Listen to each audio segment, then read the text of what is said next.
Sup Nerds. This is Dee. And this is Shelby. And this is Bumpin Gums. Welcome back to another episode of Bumpin Gums. It has been a little bit, but we are backish. And so in honor of Women's History Month, that's what we're going to be talking about today somewhat. Some of it's women's history. Some of it's just stuff that we wanted to talk about because why not? Because, you know, fuck it. Yeah. So should I think... I don't remember if you went last time or went first. Remember. I'll go first this time. Yeah, go. You go first.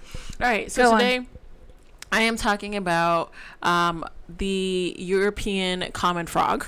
Yes. The female European common frog. Yes. So tell me about them damn frogs. First of all, for anybody that knows me like well enough, knows that I absolutely cannot stand frogs. I am creeped out by them so bad. Something about them just does not do it for me. I do not like frogs. But these frogs intrigued me. They intrigued me so much. I have a friend that loves frogs as well. I think they're so freaking cute. Most people do. I do not feel the same. That's okay. I just don't. Fair.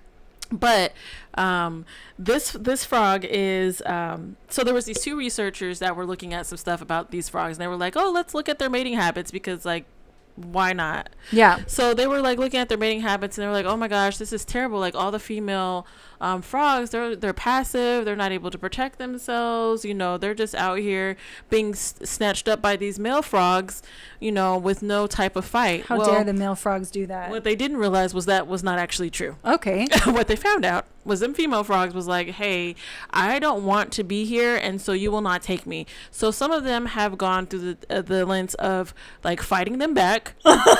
They have done they will make this sound that mocks like a male, so they'll completely do something so that they appear to be male instead of female. That. Yes. The most dramatic, I think, which was my absolute fave, is to play dead. Yes. Sometimes you just have to play dead and they just leave you alone. These people frogs was like, leave me the fuck alone, Earl. I do not want to be with you. I do not want to fuck with you, Earl. Please leave me alone. You know what? You're not getting the picture. She'd be like, you know, her homegirl's like, hey, girl, that Earl's coming by. Earl's coming by. Hurry up, girl. Play dead. But they be all at the pond, and she'd be like, look, he coming. He see you from he's coming. He's coming. She'd be, and then she'd be doing like, he see me just still? An eye. Is he still? I love these frogs. These frogs are hilarious. I just thought it was so funny because you know, they found out that they had that avoidant behavior. There's some other insects and animals. Avoidant behavior. Yes, they did. I love that. They found some other things do that. Like there's a certain class of spider that does it, and something else, but I can't remember what it was. I know praying mantis eat the heads. Praying mantis do stuff too. The female species in just the animal kingdom in general is actually very interesting. I think this is the reason why like males in the human species tried to make us feel inferior, because they know that we'd probably be like a praying mantis. Because in the real world, we probably would. The female species that's be why doing they all types of wild stuff to the to the males, and it is hilarious. It is so funny to me. So yeah, that was just a little fun little tidbit that I had about the frogs. Yes. And so my next thing, my actual topic, is about Roberta Flack. So yes, I want to talk about Roberta Flack because I don't know how many of you know, but she recently passed away on, I want to say the 24th. She passed away on the 24th of this year. So rest in peace to Roberta Flack.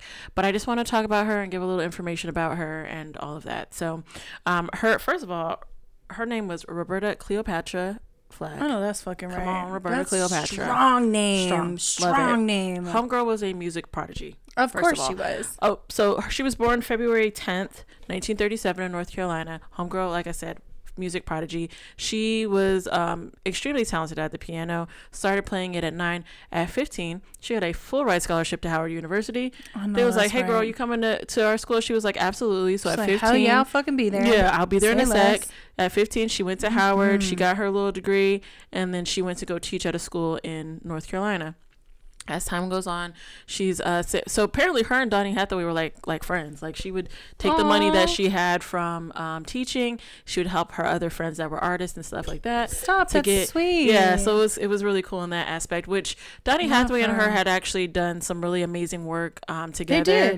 They did. She had some great. Roberta Flack had some great albums by herself. Like, don't get me wrong, but some of her duets with Donny Hathaway was really, really good. And one of my favorites is "I Who Have Nothing." Mm-hmm. That's a good one. I love that song. That's a good one. I have heard it redone in a couple of different ways, and I've liked it pretty much each time.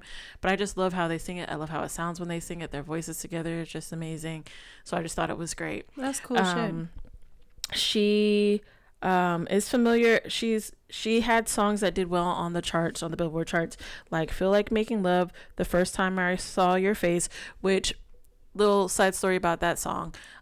Most people thought it was about, like, you know, a lover and things like that. It was about her cat. I love that. Yes, queen, sing about your cat. Fuck these men or women or lovers. Sing about the cat. So, and love is infinite, bitch. Infinite. And then another popular song, which most people are very, very familiar with, was "Killing Me Softly" with his song. Yeah. So that was a song that was done by Lauryn Hill and the Fugees. So that is another popular one of her songs as well. Love that many people do know about. I wanted to find like some random stuff about her, not necessarily stuff that like most people would know about. Yeah.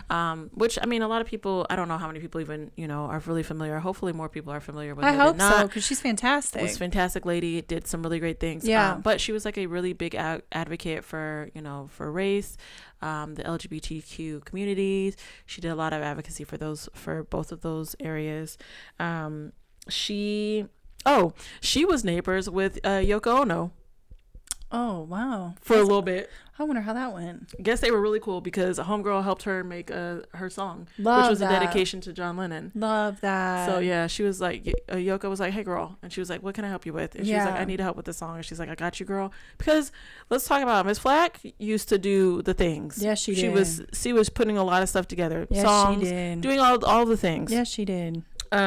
She also, this is another random thing that I found out. She was she was the first Black woman to live in this apartment complex in Upper East Side of New York. Nice. Or West Side. Maybe it was the West Side. I think it was the East Side. West Side. One of the sides. Yeah, one of the West Side of New York. She was the first Black woman to live in that apartment complex, which I was like, that's kind of cool. Random, but like really cool. Also, she influenced the Quiet Storm drama, which was really big. Yeah. Very popular. And and so later in life, she did release that she was diagnosed with ALS. That was in 2022 that she let the public know. Not really sure as to when she was diagnosed with ALS initially, but people were aware of it by 2022.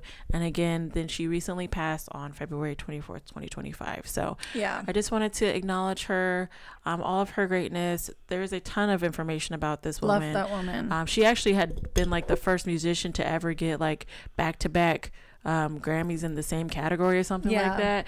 Something she did the things. She really did. Things. So she really did. I just wanted to talk about her and share my things about her. Love that. Well, thanks, Dita. Yeah, no problem. Thanks, Dita. No problem. Happy you could be here. Thanks. Yes.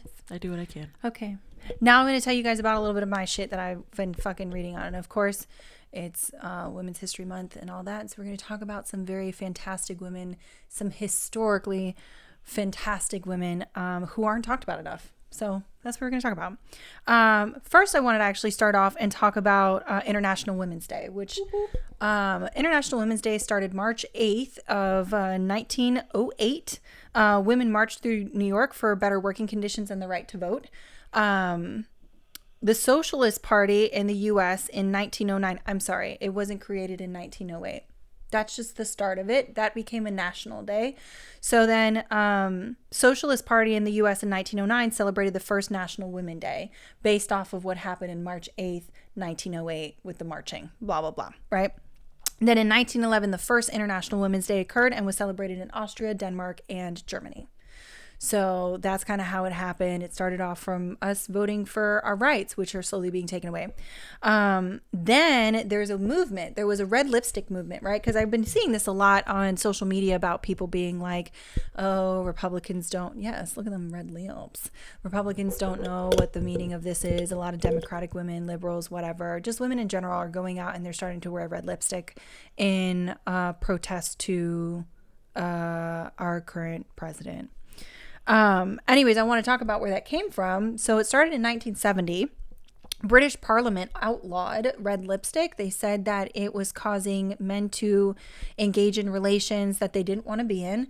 The church got on board because obviously Puritan culture. You know, it's so interesting. Sorry, not to cut you off, but it's just always so interesting that like the blame is always like, well, you guys need to do this instead of like these men don't know how to control themselves. No, it's, you guys need to stop wearing red lipstick because they should be allowed to do whatever the fuck they want. Yes. Anyway, go ahead. Anywho's then. So no, you're absolutely correct though. But then the Puritan culture thing, they came up in here and they were like, hey, not only is red lipstick for prostitutes, but it's for witches. It's for witches. So anyways, yeah, basically. So, but in 1920, Elizabeth Arden started handing out bright red lipsticks to suffragettes marching. Then during World War II, women were encouraged to wear red lipstick because they were like, hey, we are working. Let's show these people that we came together. This is what we did. We were able to work. So that's when the red lipstick movement like really took off again. I'm going to be wearing red lipstick every day of my all rest of my the fucking time. I love red lipstick. Maybe not every day, but I love red lipstick. Okay, so moving on, I'm probably going to butcher some of these names, but I'm going to do my best. In 1955, there was a woman by the name of Abaka Chauta. She was the last warrior queen in India. So in 1955, Portuguese tried to invade India, and she was on the coastal land of India. She swooped in and was like, absolutely the fuck not. Her ships came out in the dead of night, destroyed everything, and then the next day they were gone. Like, she was a badass, right? So she fought alongside her armies. She did not sit in her throne. She was out there with a sword and shield, and she was fighting. A bad bitch. She ended up being captured. She was such a fucking baddie. She ended up being captured by the enemies because her husband sold her ass out. So what did she do? She escaped and was like, fuck this, I'm gonna fucking raise hell. And she did. She raised hell. She unleashed her fury, and she ended up fighting off the Portuguese armies, and she ended up reigning for 40 years. And she went after her husband and his homies. And she did. She went after her husband and his homies. One thing I remember about she was like, I am gonna come, that's it, you ain't gonna fuck with me. You ain't gonna fuck with me. That I thought was badassery. Such a badass bitch. Here's another thing, right? So everybody knows Socrates, everybody knows Plato, they all know those people, right? But what they don't know is Socrates was actually trained mostly by a woman named Aspasia, I think, or Aspasia. I know I don't know how to pronounce it. Aspasa, right? So Socrates actually learned from her a lot. She taught philosophers all throughout ancient Greece. She was married to, what was his name? Pericles. Anyways, she was married to Pericles. But people actually, a lot of philosophers came to visit Athens to specifically speak with her and talk with her.